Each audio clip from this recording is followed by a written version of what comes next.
All right. Good morning, everyone. It's good to have you all here with us over the internet as well for our lecture today. Today, we're going to be talking about the law of society.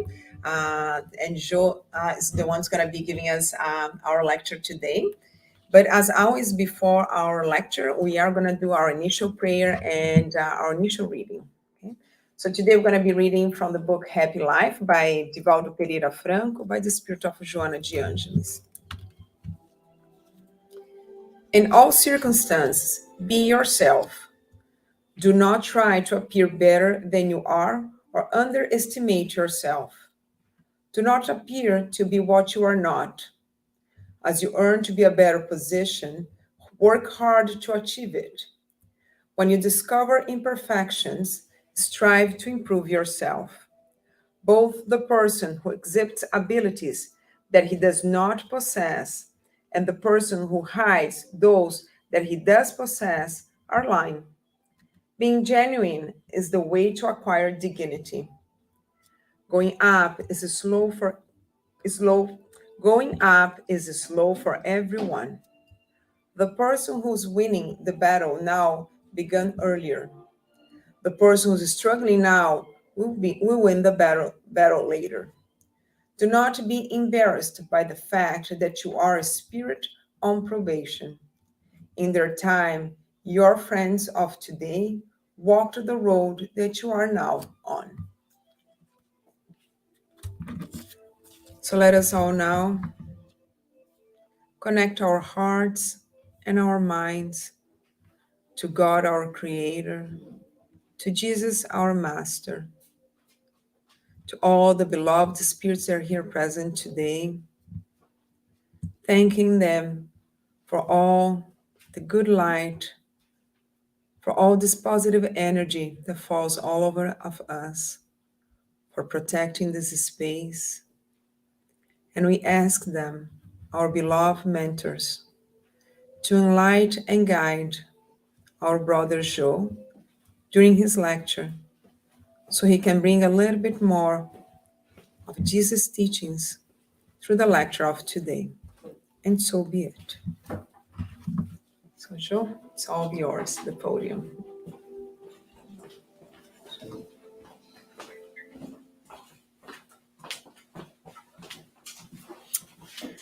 Good morning, everyone. Good morning for those Good here. morning. Good morning for those watching us on the internet. Today is May 14th, 2023, and it's Mother's Day here in Canada and in a lot of countries. For all the moms, happy Mom's Day. Very special day. And for those who are expecting to see Marco Magalhães here today, I'm sorry, but we had to switch. So he will be back on the 28th of May with his lecture, and I am bringing up the lecture, and the topic then is going to be the law of society. So the divine laws. What are the divine laws? We've been constantly and frequently talking about these divine laws. These are described and documented in the Spirit's book, part 3. It's all about the divine law. And in the beginning of that section, of that, there is a good description of how this was put together, right? What are the divine laws? Divine laws are laws that have been created with the universe by God, and they are immutable. They don't change. They don't change across our lives, different people, different planets. They're valid for everything.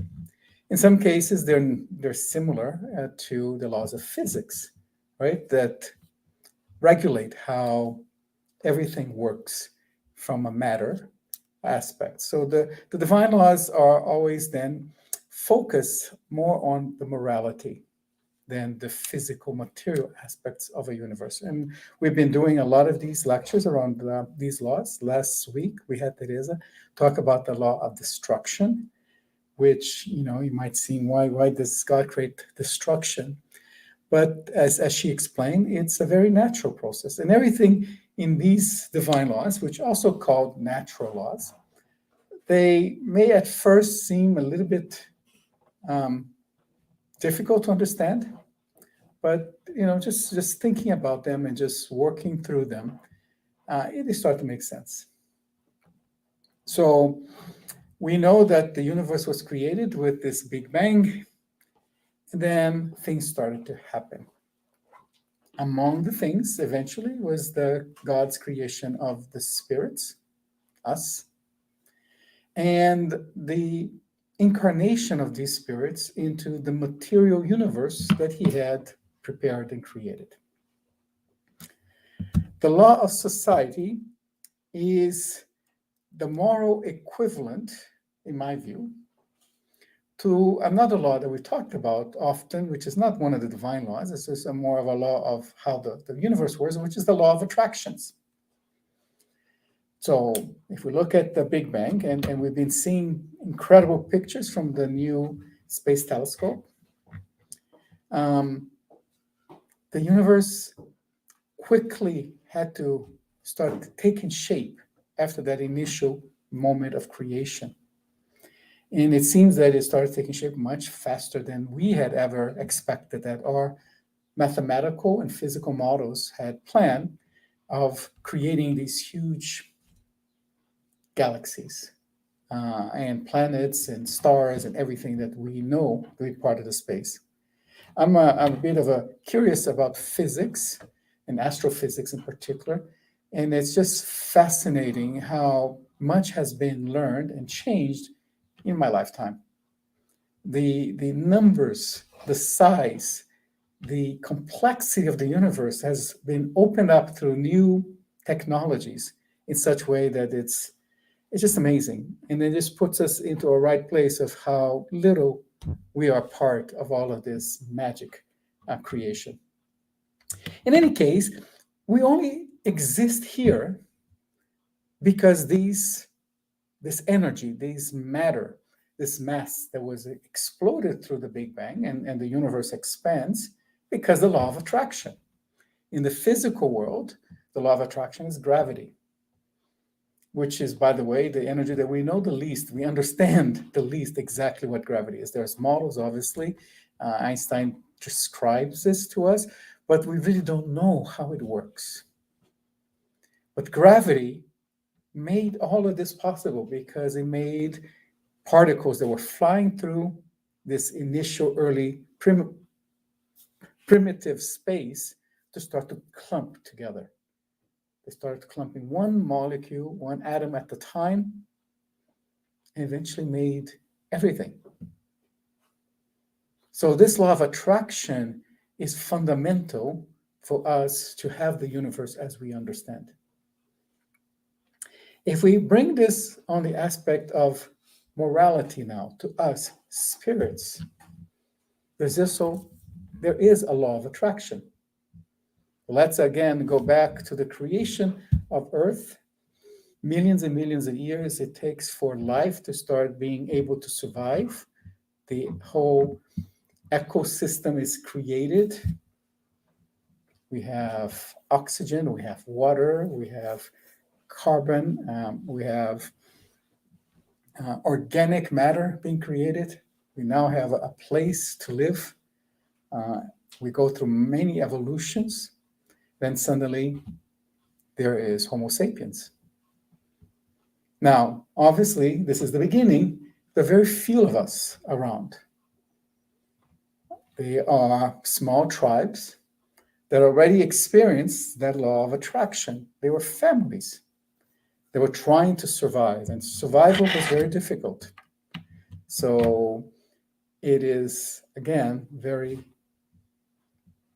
miraculous that we were able to survive all the hardship, all of the dangers, big animals, predators, diseases, all of this.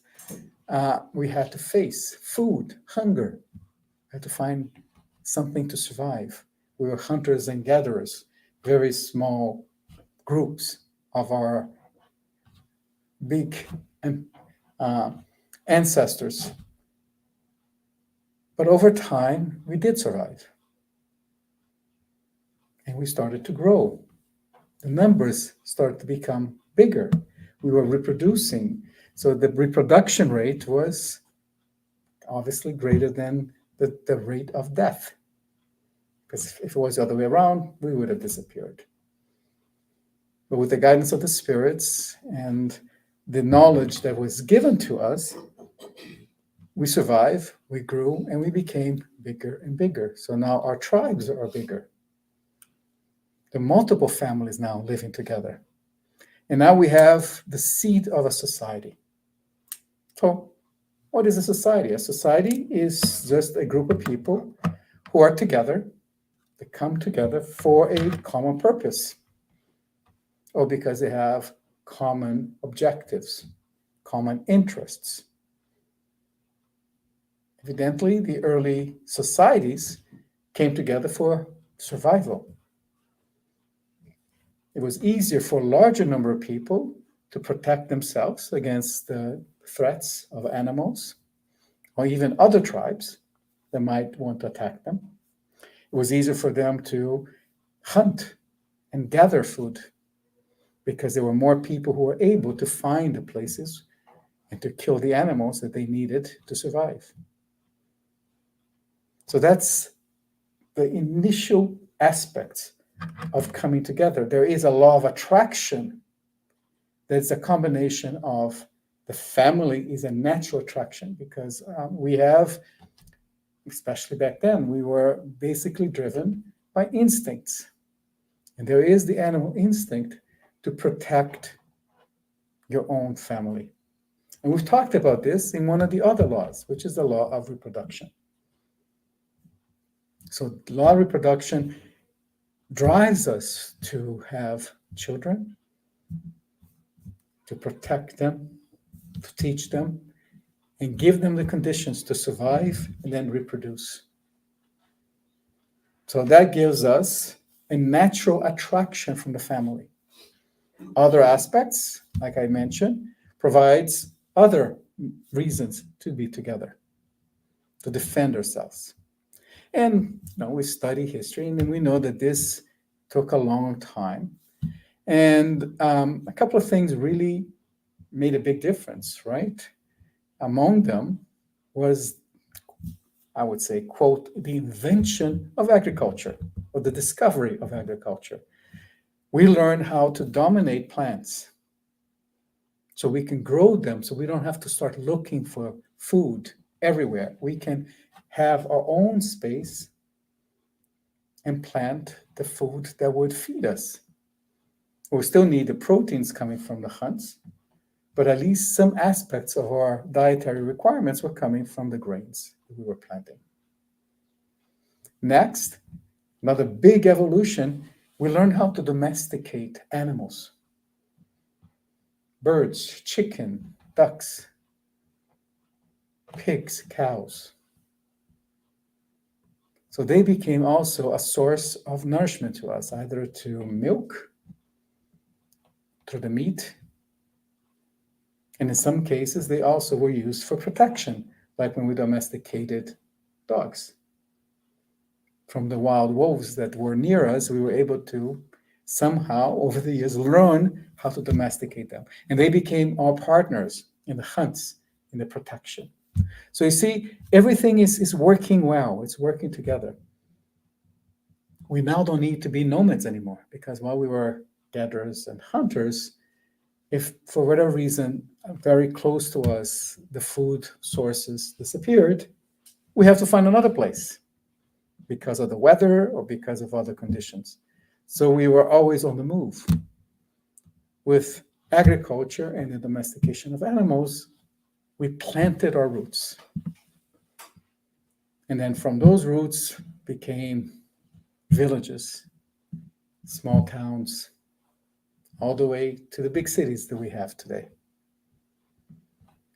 Now you ask, does this happen by accident? Is this how just it happened along the way that we ended up this aggregation of people? No, of course not. It is then the law of society, the law of attraction. Because without it, we would not have survived.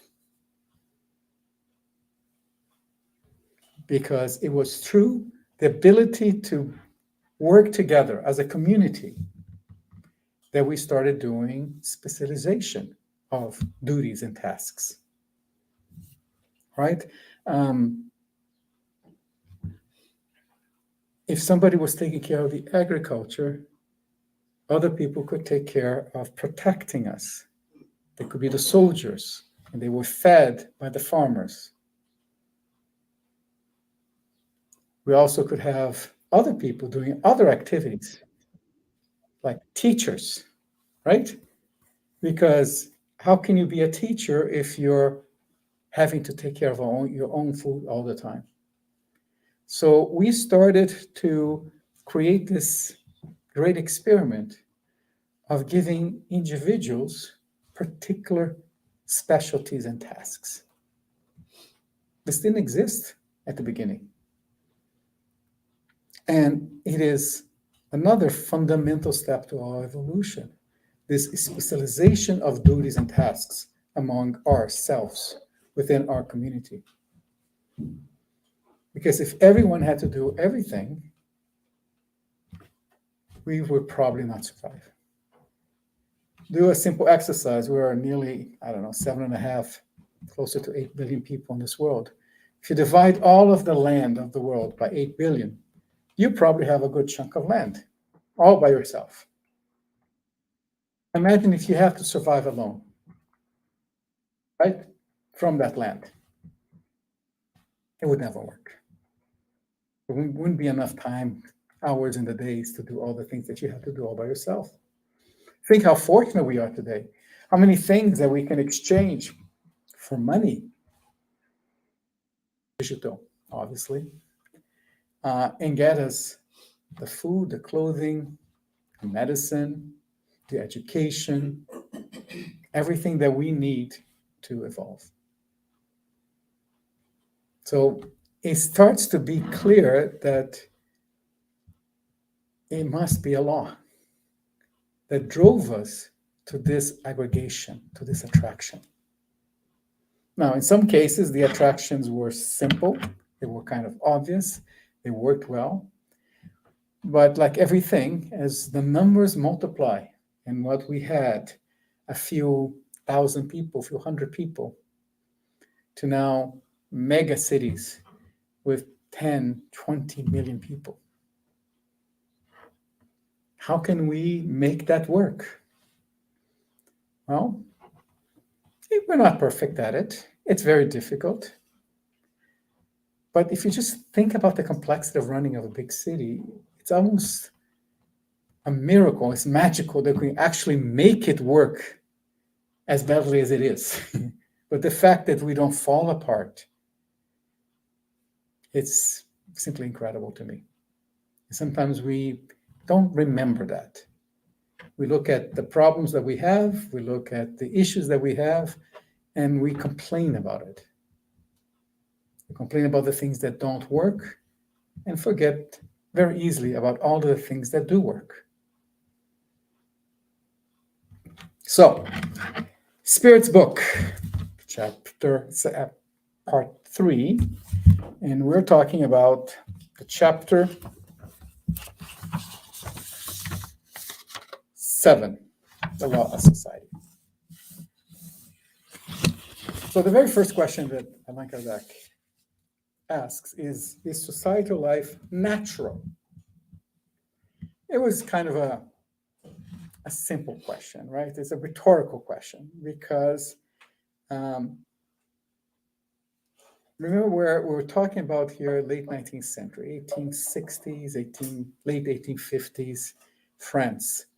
France was the most advanced society at the time, if we look at the Western world, because there were other societies very advanced on the Asian side.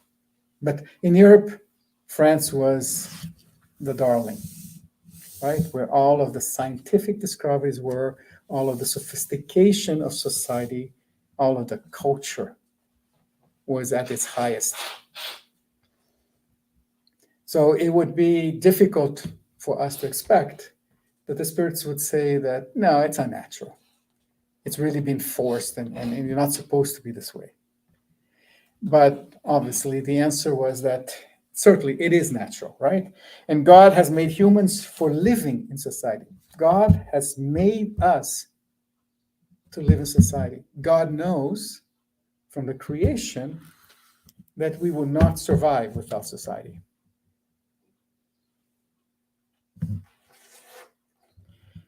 Otherwise, God would not have needlessly given them speech and all the other factors necessary for life in a relationship. We need society for many, many reasons.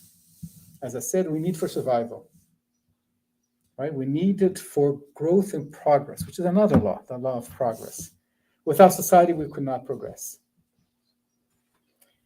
But we also need society for something else, to have our moral lessons. If you are alone, what can you learn about morality? Nothing. Because there's nobody to you to apply that morality to. There's nobody to kind of mirror back what's right and what's wrong about your actions. You're by yourself. Imagine yourself in a kind of remote island all by yourself, creating your own little private world. There is no reference. There's no challenges from a moral perspective because there's nobody else for you to interact with. Right? In the previous answer, the Spirit says it was to create faculties necessary for a life of relationships. So the law of society can be as simple as the law of each one of the relationships we have one-on-one with other spirits in this life. Every time we have a relationship, and I have a relationship here with the people that I'm talking with, I need to have skills, I need capabilities, I need to have language, thought, intelligence, all of these things. I have to have a moral. I can't be up here disrespecting you, being rude, right? Being arrogant. But that's only possible because you're here. If you weren't here, I'll be talking to myself. And I can do whatever I want. And it's like, if a tree falls in the middle of the forest and there's nobody to listen, does it still make a noise?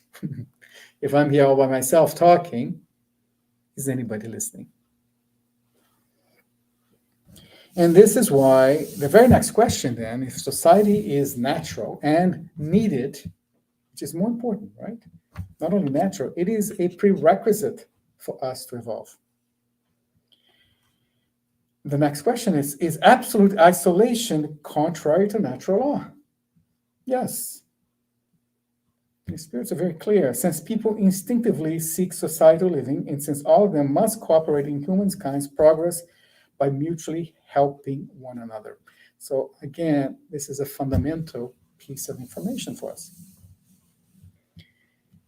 We all know, and we discuss this often, that we are in a existence to progress, the law of progress, to evolve, to learn, become better. We also use words to become purer, to be more evolved, to try to reach higher and higher levels of, quote, perfection. How would we do this if we're by ourselves? We can't, right? We learn from each other. Together, we are more than just two people. Together in a big society, we're much more than the individual sums. But there's also another aspect. I mean, this helps my evolution, but my evolution has a limit. Remember that we also talk about planetary evolution, right? There's a mass of nearly 8 billion souls living right now, alive. Each one on its own evolutionary path of growth, spiritually, morally, and intellectually. But especially our moral growth has a ceiling as we stand here. Our ceiling is I cannot evolve if I'm leaving behind all of my brothers and sisters. One of our main duties in a society is not only for us to get better, but to help others get better. Help others physically, intellectually, and morally, either by being teachers, examples, or simply someone to listen to people's problems. Being a role model to our children, to our friends, showing that there is goodness and even greatness in following a more righteous way of living, by being helpful to others, being charitable. We know without charity, there's no salvation. The charity that we give most is help each other learn, help each other be a little bit better than what you were. So if I meet somebody and then we have a relationship for a certain time, professional, friendship, romantic, it was a worthwhile relationship if at the end we're both better than when we first met in many different aspects, because we helped each other to grow, to learn. And this is what society basic function is: to help us survive, to help us grow, and to help others grow as well. Without us being close, if we're all virtual in some kind of a imaginary space, meta universe, probably we will not have the same ability. If I'm here speaking to you, sharing my thoughts, what I have learned, hopefully a little bit of this will help you think through.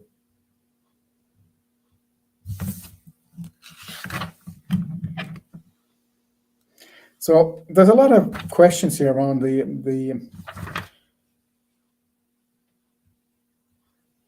so this goes back to, let me just go back to question 768. In seeking societal living, do people only obey a personal sentiment, or is there a wider providential purpose for the sentiment? This is what I was talking about, right? Humankind must progress, but they cannot do so alone, since do not all possess every faculty.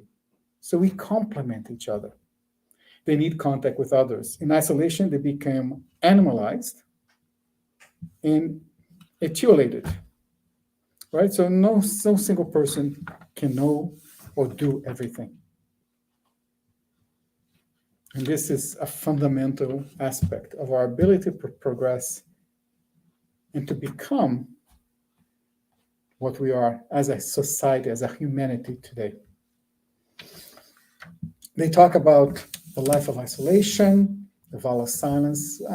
We've talked about this in other lectures. I won't spend too much time, but again, there are purpose in some people's life to go into some kind of a isolation. If the spirit feels that it needs to reset itself, it needs to find internal peace because they are not able to function in society, then isolation could be a path. It is not necessarily a glorious path, a righteous path, or more worthy path to give up all your material belongings and go live in a cave or away from society, in the middle of the woods. Go to Alaska, isolate yourself. Yes, you will survive. Yes, you might have time to think about things and put your thoughts together. But there's a very strong limitation on how much you can continue to evolve. You will stagnate, and that's not natural. We incarnate, we're here for a purpose. And if all of the things that I've learned since becoming a spiritist is better understanding that purpose. Isn't that why we look for religion or some kind of philosophy? Why are we here? Right?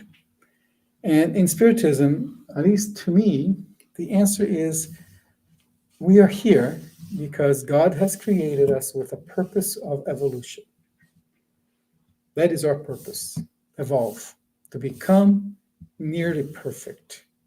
Not like God's, but maybe our biggest role model is like Jesus. I know to a lot of people in a lot of religions, Jesus is God or an equivalent to God. But in Spiritism, Jesus is among the most pure spirits. But he, like us, started primitive, and he had to learn, he had to grow, he had to become what he is today.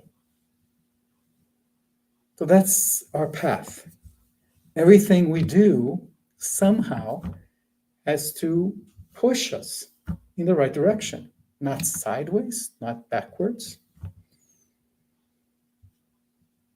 We focus on the two wings of evolution, right? The wings of intellectual growth, knowledge, technology, knowing the space, going back now billions of years into the past, looking into the window of galaxies that don't exist anymore,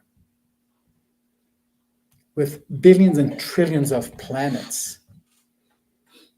I was just looking at a posting the other day, trying to give us a sense, for example, of how big is a black hole. And there are many black holes that we have seen. And obviously, we haven't seen a small fraction of all of them. A black hole typically is the size of 20 billion suns. Now, I can't imagine something that big, right? It's hard enough to imagine, some of the planets that we have here. Jupiter, so much bigger than our Earth here. And we look at Earth and we find it's already big enough for us, right? It's huge. We fly around, yes, we can go quickly. But as you fly around, and I do quite a bit of flying, long distance flying, and I go over and I'm looking out the window, I see deserts, forests, oceans, and it just goes on and on forever. And most of it is still empty, right? So again, without society, we can't do anything. Now, society is one of those things. We can't live without it, but it's very hard to live with it, especially as we reach the point of so many different spirits are now together, forced to some kind of a coexistence, and we have to have some norms. We have to have laws. We have to have moral behavior. And these are very kind of a volatile concepts. Laws change all the time because laws are created by men. Men are imperfect, also are women. And they are what's driving us from a legal aspect. We also have costumes, we have culture, we have acceptable behavior. And what we see now is this spin, this constant change. Values, costumes, social accepted behavior have changed quite a bit in my lifetime. Am I to judge if it's the better for the worse? We all judge. So some things I think it's for the better, and other things I question. But we don't know. And this is the process of shifting so many different spirits. We all have different history. And our history is not just our lives here, as we know. This is, again, such a profound concept that makes us understand why is it so difficult if we've had many, many previous lives with different locations, different social statuses, different gender, different kind of context, living in a more peaceful place versus a place that's constantly in war, right? It is, again, it's not hard to understand why is it difficult for us to relate in every aspect, because we are different. Every one of these 8 billion souls are different. And I repeat, it's surprising that we can do so well as we do. And we only achieve this because we have evolved as a society.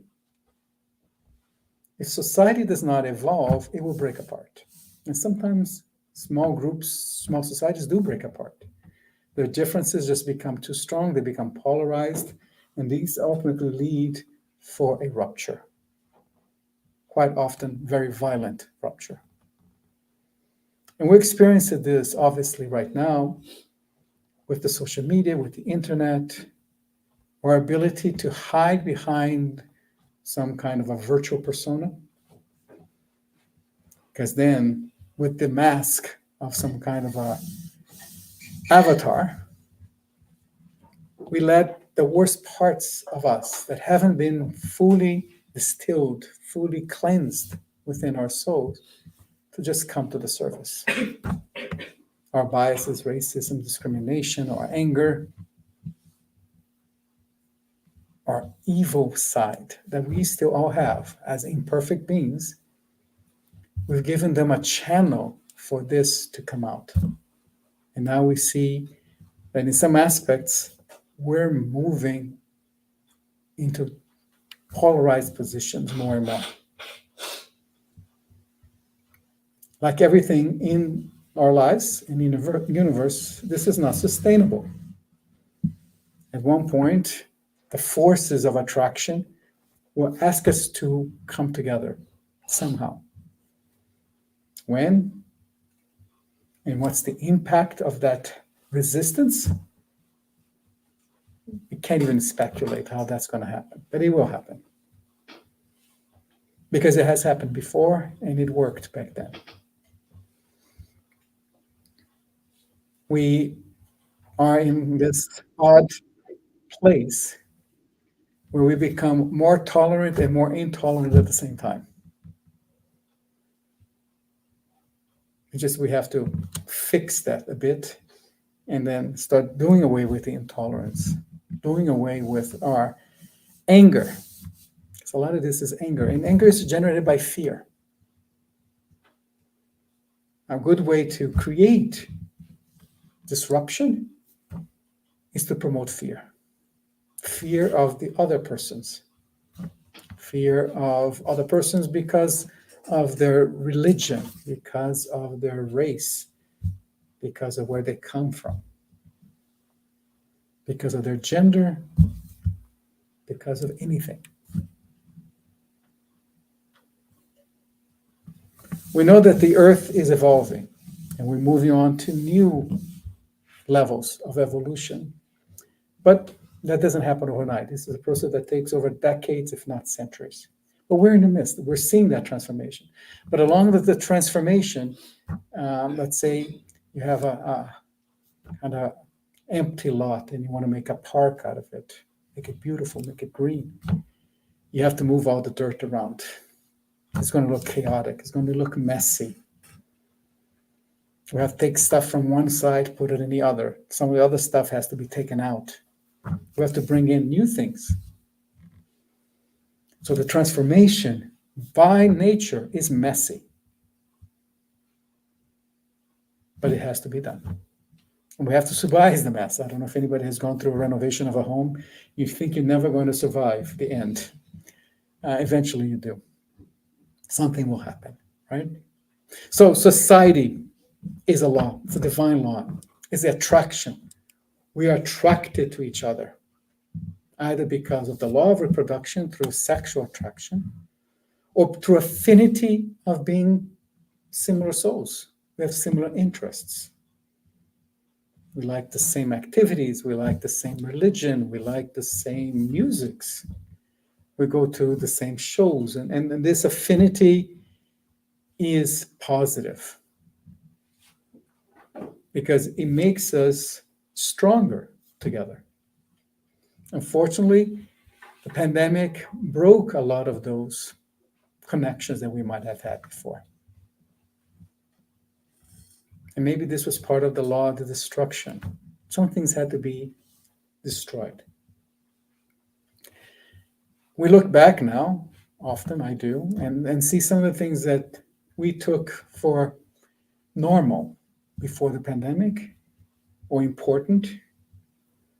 Now we think, it wasn't that important. It was superficial.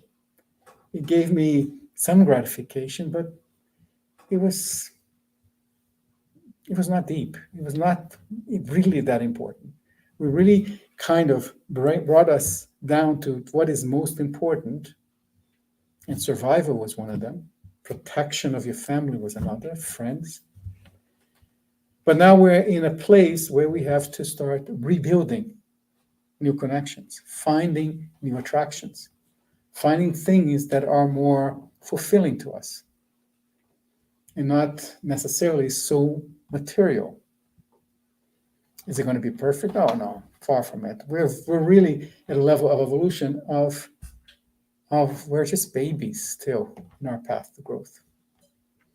So we're going to be making a lot of mistakes, but every change brings us forward. This is what's important. The law of progress, which we talked before, keeps us moving forward. Some people look at the society and says, we've never been so bad. Has never been this, back when it was so much better.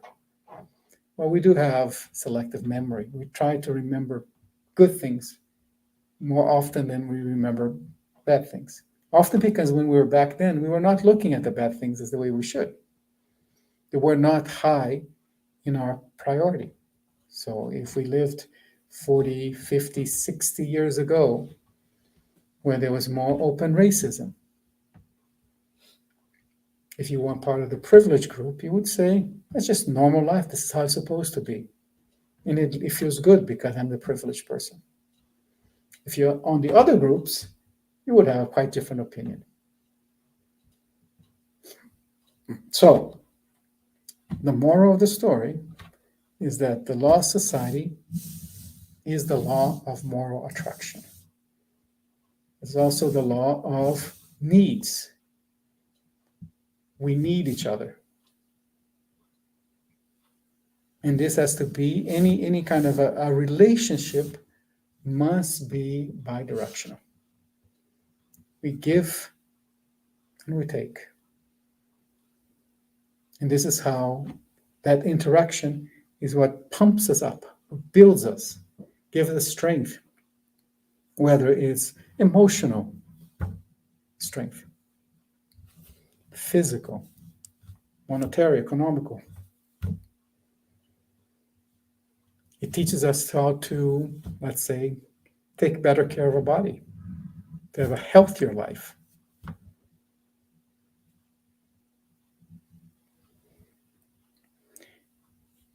The last part of this chapter talks about the first thing I spoke about, which was family, right? Family ties.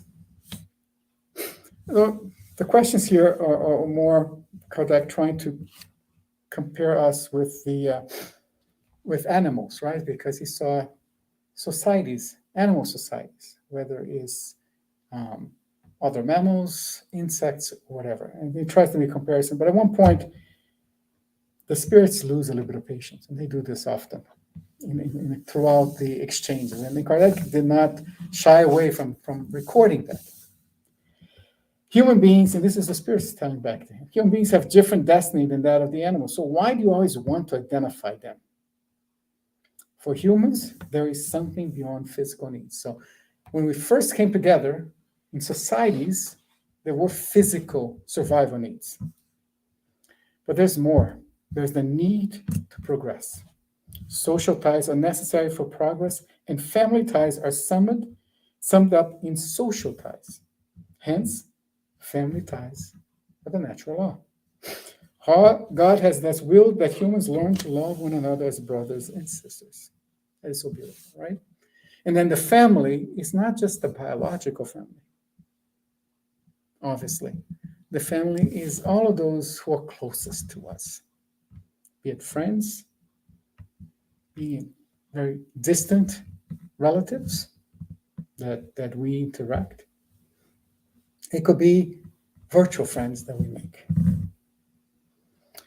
But the last question and the last answer kind of brings it really together in the sense of, Kodex asks in question 775, what would be the result for society if family ties were relaxed? Okay, again, back to the morals and importance of family.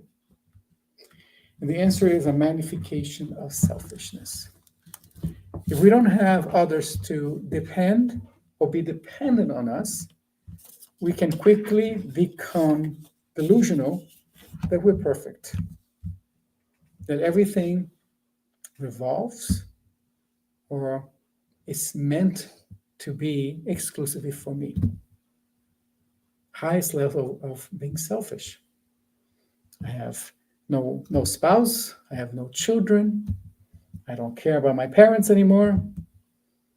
I'm all by myself, and I'll do whatever I need to do to become more wealthy, to have more things, to have more pleasures, to indulge in those pleasures.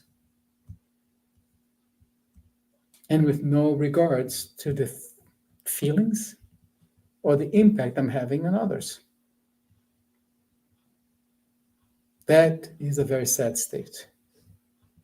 A state which will stagnate you in your evolution. Obviously, this was a bit of an extreme example, but we all do a little bit of that at different points in time in our lives. So we need to be vigilant that I'm reminding that no matter how hard things could feel for you, and sometimes you think, I want to run away, I want to go away, I don't want to be involved with anybody, I don't want to have people around me. Think of all of the things that you have achieved and have been given to you as part of prior relationships. Even the pain is a gift. The pain helps us understand our feelings better, what we like to do. Who is our attraction? Who are we affiliated with? Because as we discarnate, don't be illusioned that all of this goes away. On the contrary, you have a much larger number, a pool of other spirits that you could be attracted to. Some of them are not nice. Some of them are still struggling on their own evolution.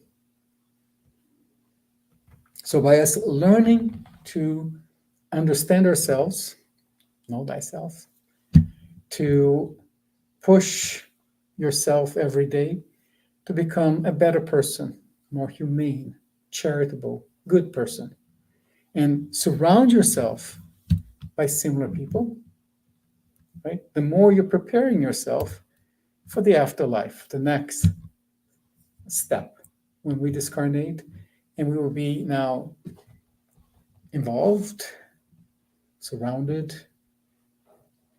called upon by all kinds of different spirits.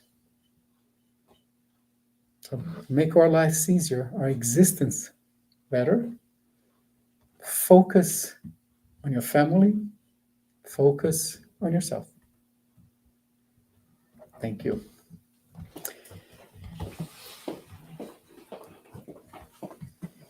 Thank you, Joe. It was a great lecture today about the Love Society.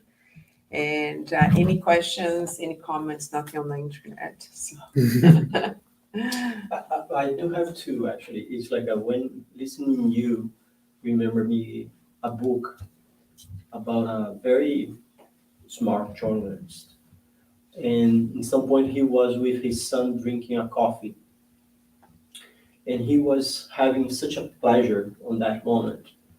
And discussing with the kid, he realized, okay, I would like to say thank you for everybody who helped me to drink this coffee here.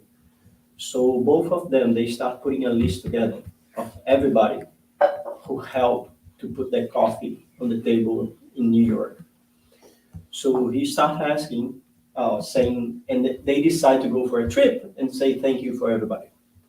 So this starts from the grocery store, then from the roaster, then from the person who built the road to put the truck and so far. So it's like we all this to say that we take things for granted and we do not recognize all the effort that the society put together to give you a simple cup of coffee, right? And I think the pandemic was good because it showed us a little bit of this, right? When we didn't have people in the groceries and we can get food, Yeah. right? Now that there's disruption in the supply chain and we can't get stuff. Obviously, a lot of the stuff is not important, but some of the important stuff like medication, we had powdered milk, baby formula, right? So many things that are really important. That the good thing was it was a very short time that they were kind of absent, but it gave us a bit of a wake-up call that if society breaks apart for whatever reason, if it's not there, then things can go wrong very quickly. There's a show which is from a book which I read when I was a teenager. It's called Silo. And there was science fiction writers often take this idea of a society and create this kind of a different setting, a different world to explore and accentuate the whole issues of society. So Silo, for those who don't know, is a futuristic sometime in the future where society is now stuck in a silo underneath the earth, underground, and 10,000 people live there. And as far as they know, they're the last 10,000 people on earth. And then you see how society had evolved inside in this very controlled and limited environment, where you have different people who live at the top of the silo, at the one that's right at the surface, all the way to over 200 floors down, which is the people who keep the mechanics, the electricity, and all of that stuff going. And in between, you have doctors, we have farmers, we have police. All of those are kind of the middle class. So they explore this to show that if any one of that structure starts to fall apart, all 10,000 people could die. Right? There was also that premium about the train. Again, society was left to be in one train that goes around the world forever. How would people adapt? And this is how we have evolved. We have still, I won't say the experiment, but the reality of the caste system in countries like India, where the caste define the jobs that you were supposed to do. And there was the very lowest caste to the highest caste. So we have come a long way. We have tried many different things. And we can be very critical of something like the caste system, but it was what was required for that society at a certain time to continue to evolve, right? But we need to continue. There's more work to be done. And this is where the new generation is going to have their hands full with a new kind of a context on a world that's much smaller than when I was growing up, much more connected, and with new challenges, new obstacles, but great new opportunities too. Very challenging. I think the world today, we push for all this way to see the similarities we are, right? If you cut ourselves, everybody can have a red blood. And we figured out this as a society. But on the flip side, I think a lot of people are pushing for individualization. But it's great, right? Theoretically. But it's like it's very inefficient for the society. And I think this has to have a middle ground that this society has to figure it out. It's one of those kind of contradictions where people with hundreds of thousands of social media friends, they still feel alone. Yeah, exactly. So there's a difference between find your self-love and understand your values and being selfish, right? Yeah. And I think you need to find that middle ground in there, right? So thinking about myself and doing something good to myself doesn't necessarily mean that I'm selfish. We all need to love ourselves and find our who we are and values with who we are, with our shadows, with our good things, and accept who we are, but then live as a society helping each other, right? And not just thinking about, because then that's when I become selfish, when I only think about myself and I only want to be good for myself, regardless what's happening with someone around me. Everybody tends to believe that we are special. We are special. Yeah. I am special. Yeah. Right? And I think it's interesting what you brought in terms of how many people has to be working so I can have this clothes here or just to drink a cup of coffee, right? And I see this in a hospital where all the works are important, right? Because we tend to see the cleaning person, it's less important than the doctor, but if they're not there, I work on transplant, so they're all immune suppressed, they'll all be dying of a hospital infection, acquired hospital infection. So they're as important as the big surgeon there. Like there's no such a thing as small or less, right? If all our agricultures now decide to not produce anything, we kind of are doomed, basically, right? We're all going to starve. So we all need each other, right? And that's the bit of society. But you brought something that I thought interesting in the beginning, because if it didn't have people specialized like I like something like then I would have to learn everything because there was nobody to help me. I have to know everything. It would be impossible for me to know everything. And I realized that until you said it, like it's true. So it's good that some people like to be a doctor, some likes to be an engineer, some likes to it's people there to do construction, people to do everything. Everything is important in our society. But even the coffee, think about it. One of the things that needed to evolve for you to enjoy your coffee is to create good tasting coffee, because there can be a lot of techniques to create really bad coffee that nobody would like to drink. So it is not only the inventions, the discoveries, but the perfection of it. Like everything, there's a progress. It gets a little bit better. Sometimes we don't think it's getting, but it is getting better. We have longer lives now, right? Because of that, we have a better standard of living. Quality of life, for sure. Well, thank you very much for coming. Thank you for those watching us online. I'll do a final prayer. No, because we still have just say goodbye to them. Yeah. Goodbye. Happy Mother's Day.